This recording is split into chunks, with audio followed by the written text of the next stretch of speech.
Hello guys, this is Mike from Deathless Gaming, and tonight we're going to be doing Taking Bases in Planetside 2 Episode 3, Construction Update.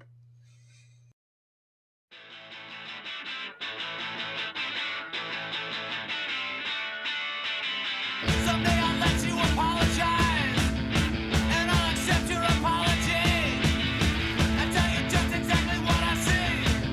I live my life like a guillotine. Hey, I made out. Alright, so the construction updates landed. Everybody is right now freaking out, because it is pretty awesome, I have to admit. So what am I going over today? Well, I'm going to be going over the Indar revamp, how to basically take player-made bases. It's a pretty simple methodology that I have right now. It may change due to how people do their tactics, but it's pretty simple. And then we're going to go over a little bit of base building so that you can avoid being slaughtered. So before we go over the Indar revamp, let's talk about taking bases. So instead of taking regular bases, we're taking player-made bases. Now, player-made bases, surprisingly, are actually kind of harder, in my opinion, than the dev-made bases. Mainly because the turrets, the AI turrets, are way harder to pour infantry. So if you have 12 guys holding up a base, that can withstand a lot unless you're pounding it with tanks. So in 24 guys, that base is going to last there a little bit longer.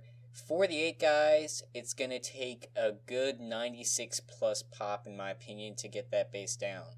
So you have to have a methodology, but once you do have a methodology, it's a little bit easier. It takes a time in combined arms, but it can be done. Alright, so you've noticed there's a base. I'm going to start with me actually being in the base that's going to be destroyed, because that's easier to show how these bases fall apart. So basically right here, the TR are camping the Vanu warp gate right here, and this base needs to be taken down. So if you notice, the Vanu are actually starting to assault with tanks, and this is what you want to do. You have to kind of siege it. You got to cut off all exits, prevent any more ants from coming in, and this will prevent them from getting resources and cortonium to keep their stuff up, and starts to put them on a time limit. Now this will take a little bit, but once you got it cut off, this is when you start to make progress. Once you have enough tanks, and you can start to take out the AV turrets, you take out the AV turrets. The anti-vehicle turrets are pretty much the crooks that really holds the base together. That and the shields. The air shields and the anti-vehicle turrets really hold the base together strongly. Once those go down, it really starts to fall apart. So first, when you're sieging, you're going to be focusing on those anti-vehicle turrets. And as you can see, the Vanu are pretty good at this. I only have 1 or 2 anti-vehicle turrets, so I'm trying to fight as hard as I can, but eventually they just overwhelm me with tank numbers. Now they're smart. So once you get the anti-vehicle turrets down, that's a really good sign. Once this happens, you aren't going to focus on taking out the walls. Taking out the walls are generally useless. You're going to focus on taking out the turrets. Once those turrets are down, you drop in your infantry. Now, it's actually a bad idea to attack from the ground, mainly because it's just too well defended.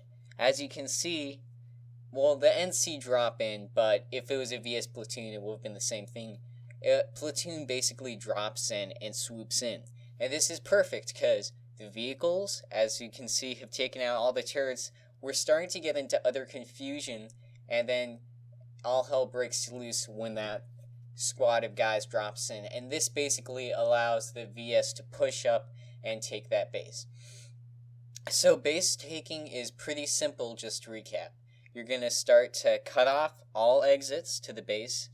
You're going to attack the turrets. Once you've got all the turrets are down, this can take anywhere from 4 to 20 minutes, but once you've got broken those turrets, it's going to be really hard for them to put those turrets back up.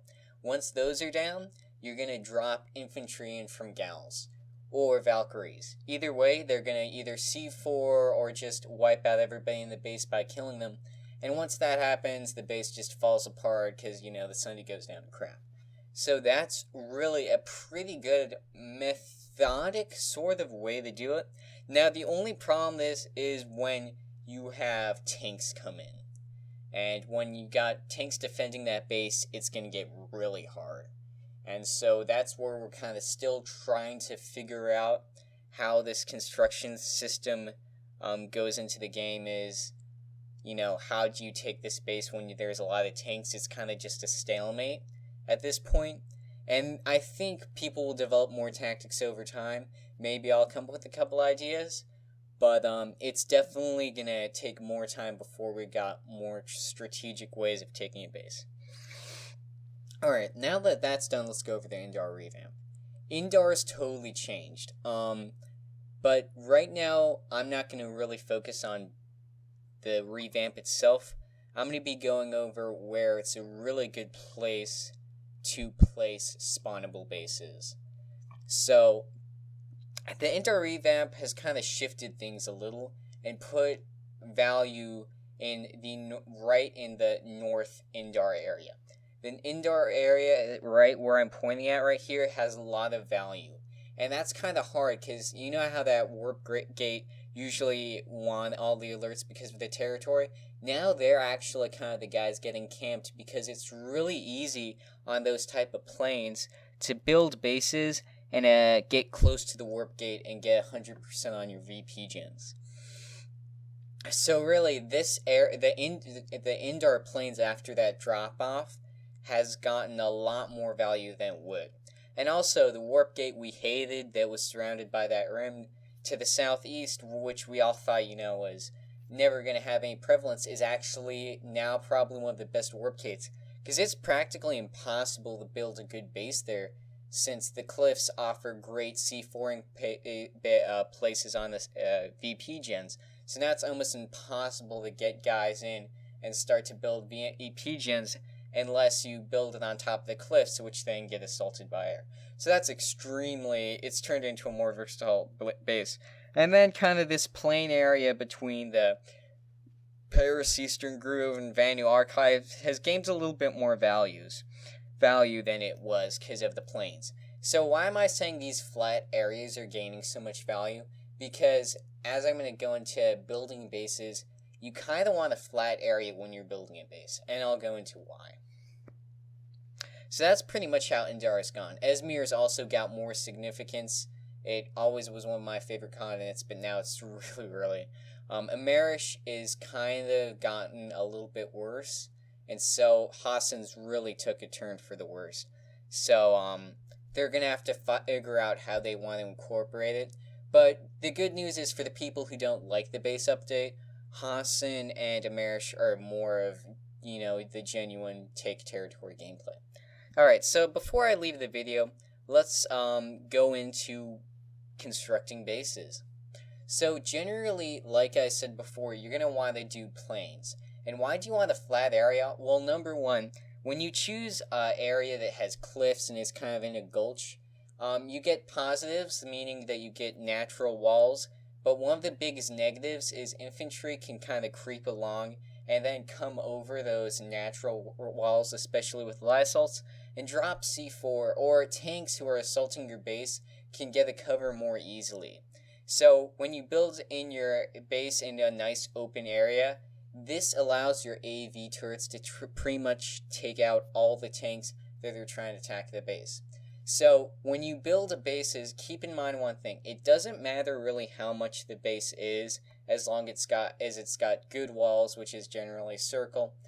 What really matters is the population inside the base, which in my case, if it's above 24, or at or above 24, it's going to be really hard to crack. And the second thing that really matters is the ability of the teamwork of the platoon to keep up the anti-vehicle turrets. The anti-vehicle turrets, the AA is just plain OP, so no way in hell air is getting near it and able to play more of a significant role as of now. But the anti-vehicle turrets will save the base. If you got a crapload of anti-vehicle turrets on an open plain, you're going to be sitting there for 2 to 3 or 4 hours. I remember recently, there is a base off of Howling Pass checkpoint that was just really dangerous because it was so close to the warp gate, practically 100%.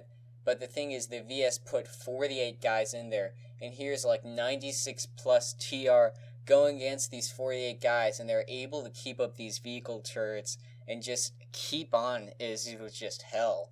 But eventually we broke through. So anti-vehicle turrets, in my opinion, as of now, as the way the gameplay is moving, as long as you got those up, you've got a really well-defended base and tight.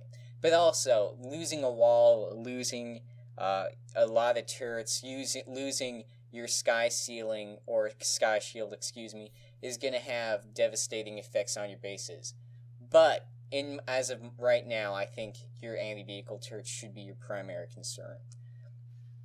That's pretty much it, guys. This is a huge update.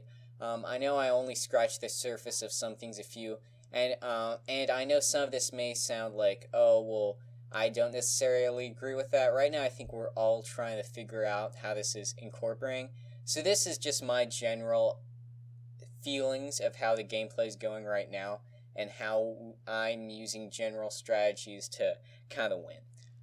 If you guys like my video, subscribe, like, comment, ask anything. That's pretty much it, guys. I'll definitely have more content out. This is Mike from Deathless Gaming. Well, just saying goodbye, guys.